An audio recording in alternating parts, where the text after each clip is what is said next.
bahala na Drew. Diyan, ano mangyari? Hmm?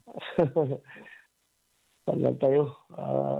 Wait and see Mhm. what will happen next. How about naman, Senator, yung inyong political career once na ilabas na nga itong arrest order? Titingnan natin because meron namang assurance yung liderato ng Senado na the Senate can provide protection hindi tayo restored at hanggat hindi lalabas yung ruling ng Supreme Court na kung saan meron tayong pending petition, so we can avail of that protection. Ibig sabihin, Senator De La Rosa, tama ba yung pagkakaintindi ko na kung sakali mang may arrest order at nakasesyon or wala pa yung Supreme Court decision, sa Senate lang kayo mag-i-stay sa Senate building para hindi kayo pwedeng maaresto? Tama po ba? Isa yan sa posibilidad. Po. Or, kagaya nung dati, maghahanap po ba kayo ng ibang lugar na pwede nyong pag-stayan habang ika ngayon wala pa yung desisyon ng Korte Suprema, Senator? Yes, yan ang pinagkakaroon natin, yung magiging pasya ng Supreme Court as to our petition. Kasi karon naman na sinabi kahit saan ka kahit anong magiging reference mo, magiging konstitusyon natin o yung sinasabi nilang Rome Statute na kailangan i-refer ka muna sa local courts bago ka ibabiyahe. At kung ano magiging decision ng local court, whether it's RTC or yung Supreme Court, ay kailangan respetuhin ng ating gobyerno. Yung pong binabanggit na if ever na pala rin po kayong muli, Senator De La Rosa, na makapasok sa Magic 12 at muling maging mahalal na isang senador, may binabanggit po na kung lalabas ang kautosang arestuhin kayo, mukhang kinakailangan nyo raw pong mag-resign bilang senador para harapin ang kaso sa ICC. Any comment on this, Senator? Bakit ako mag-resign? Pinili ako ng taong bayan.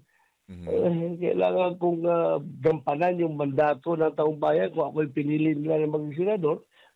Bakit ako mag-resign? Hindi ko nga nirecognize yung jurisdiction ng ICC. What the heck? Okay. Alright.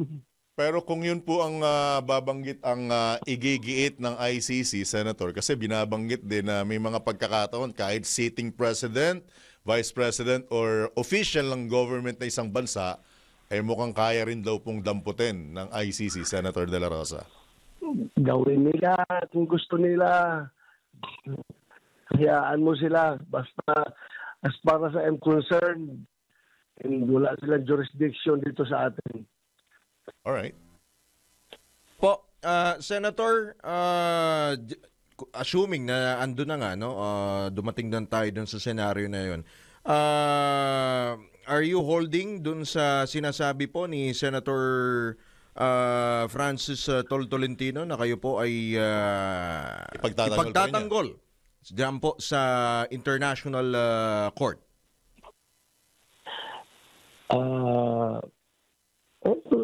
Kung ikaw ay nagigipit, you need all the help you can get, di ba?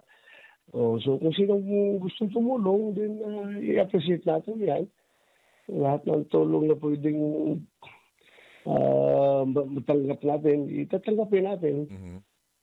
Pero kung tama po yung pagkakaalala ko, Senator De La Rosa, with your indulgence, siya mismo nagpresenta, natutulungan ka niya. Hindi na po ba nagkaroon ng pagkakataon na muli kayo makapag-usap para muling malinawan sa kanya kung nananatili yung kanyang alok na tulungan ka sa ICC, Senator De La Rosa?